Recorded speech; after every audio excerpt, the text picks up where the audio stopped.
எனக்கு ஒரு புது ஃப்ரெண்டு, புது நண்பர் ஒருத்தர் கிடச்சிருக்கார். யார் தெரியுமா? தெரியாதா? முதல்வர் அவர்கள் தான்.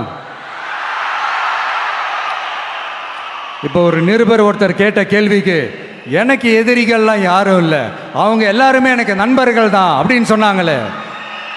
அப்படி நாங்கள்லாம் உங்களுக்கு நண்பர்கள்னா அப்புறம் ஏன் சார் கரூர் விஷயத்தில் ஏன் மேலே பழி தூக்கி போட்டீங்க?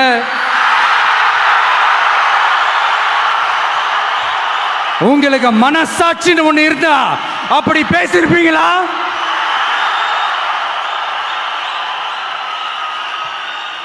அப்படி நாங்களாம் உங்களுக்கு நண்பர்கள்னா ஒரு ஈவெண்ட், ஒரு ஃபங்க்ஷன் நடத்துறதுக்கு ஒரு இடமோ ஒரு பர்மிஷனோ ஏன் கொடுக்க மாட்டேன்றீங்க? எல்லாத்தையும் நீங்களே பண்ணிட்டு போற போக்கில் அப்படியே பொய்களா அடிச்சு விட்டுக்கிட்டு இருக்கீங்க. உங்களோட உண்மையான நண்பர்கள் யாருன்னு சொல்லட்டுமா? லஞ்சம், ஊழல், அரசியல் ஆதாயம், இதெல்லாம் தான் உங்களோட உண்மையான நண்பர்கள். பர்சனலாக நீங்கள் எப்படி வேணால் இருந்துக்கங்க சார், நமக்கு அதை பற்றி கவலை இல்லை, நமக்கு அது அவசியமும் இல்லை. ஆனால் உங்கள் ஆட்சி தான் தப்பான ஆட்சி, தமிழ்நாட்டுக்கு தேவையில்லாத ஆட்சி.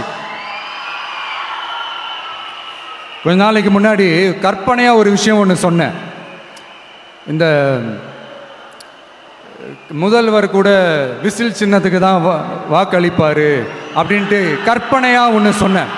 ஆனால் இன்னைக்கு நிஜமாவே நமக்கு ஆதரவாக ஒரு கோஷத்தை எழுப்பியிருக்கிறாங்க. அது என்ன தெரியுமா? எங்க வாக்கு சாவடி வெற்றி வாக்கு சாவடியா. அதுக்கு அர்த்தம் என்ன தெரியுமா? எங்க வாக்கு சாவடி விஜய் வாக்கு சாவடின்னு அர்த்தம்.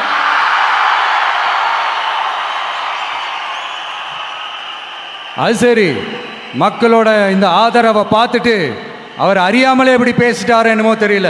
50 வருஷம் எக்ஸ்பீரியன்ஸ் அரசியல்ல, உண்மை என்னன்னு ஒத்துக்கிட்டு தானே ஆகணும்.